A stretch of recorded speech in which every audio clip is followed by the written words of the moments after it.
Hi,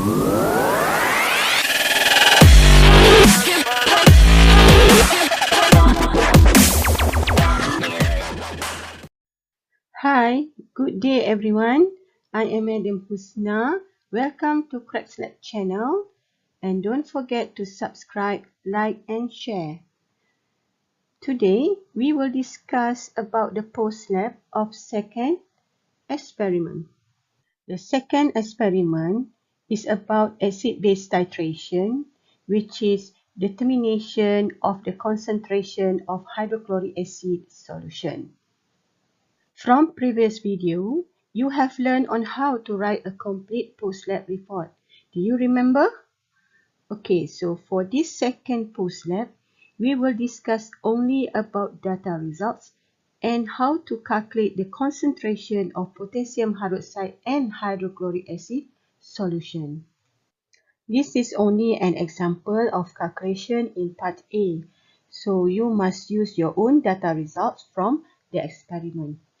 First, you have recorded exact mass of hydrated oxalic acid. So example here is 4.5211 gram. Then we calculate the number of moles of hydrated oxalic acid using the formula mass divided by the molar mass. So mass here is 4.5211 gram. Okay, so can you calculate the molar mass? I think everyone knows how to calculate, right? So molar mass here is 126 gram per mole. So your answer, you will get 0.03588 moles. Remember, your answer must at least 3 or 4 significant figures. Then we calculate the molarity of oxalic acid using the formula mole of oxalic acid divided by the volume of solution in liter. Remember, you have prepared oxalic acid in 250 ml volumetric flask, meaning that you prepared 250 ml of solution. Then, mole of oxalic acid we calculate before 0.03588 mole divided by the volume solution 250 ml, then we convert to liter 0.250 liter. So your answer, you will get 0.1435 mole per liter. And remember, your answer must at least 3 or 4 significant figures. Part B.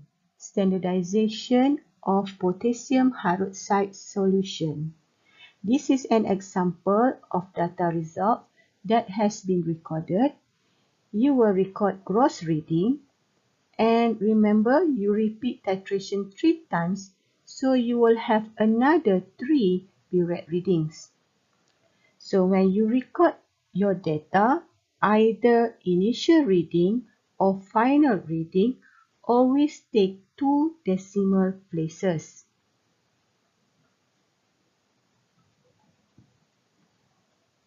Then when you calculate the average volume of potassium hydroxide used, exclude the gross reading.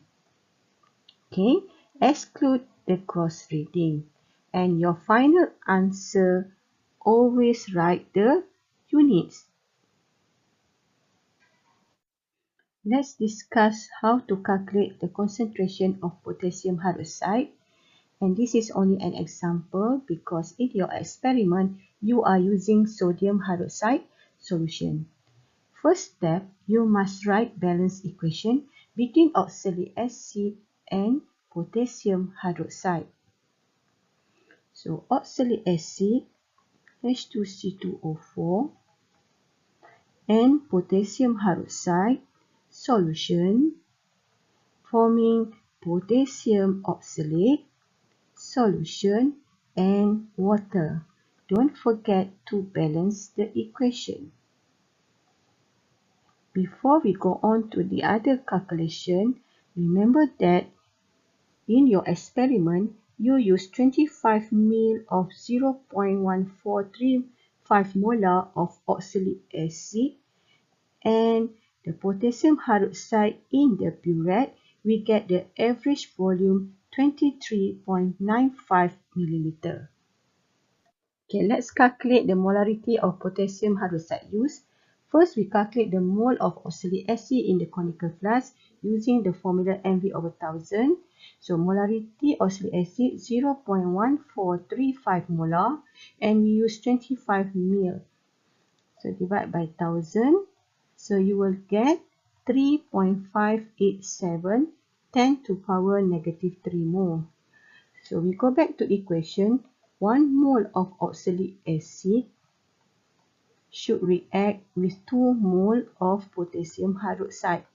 So we have 3.587 10 to power negative 3 mole oxalic acid. So it should react with 3.587 10 to power negative 3 mole times 2 divided by 1, which is 7.175 10 to power negative 3 mole potassium hydroxide reacted.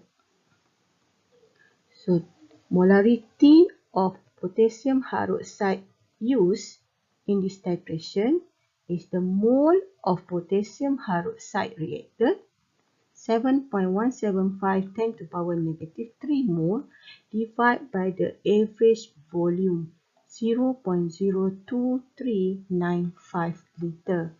So you will get 0.2996 molar.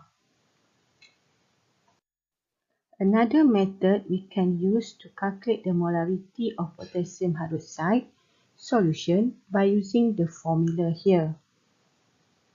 So when you substitute the data into the formula, so 0.1435 is the molarity of oxalic acid used and 25 ml of oxalic used, and volume of potassium hydroxide used, we use the average reading. And don't forget the stoichiometric ratio between oxalic acid and potassium hydroxide, 1/2. And your answer also give 0.2996 molar. Part C, determination of the molar concentration of hydrochloric acid solution. First step, you must write balance equation for the reaction between potassium hydroxide and hydrochloric acid solution. Then, to calculate the molarity of hydrochloric acid solution, you may refer to the calculation in Part B. Finally, I hope that our discussion today will help you to complete your POSTLAB report. Thank you very much and good luck.